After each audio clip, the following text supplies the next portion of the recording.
So the easiest way to remove an axle is take the nut off. It's a 36.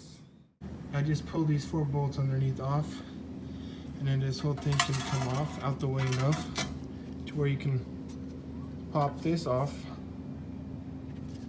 Pop this off.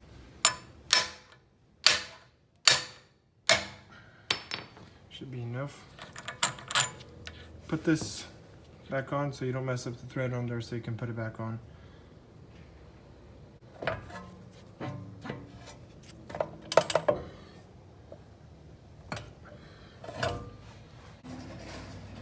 Alright, so when you pull that axle out through the hub, next you do is instead of trying using one flathead screwdriver or something with the crowbar, try using 2 on each side and pop it off simultaneously. Should be coming off pretty easy.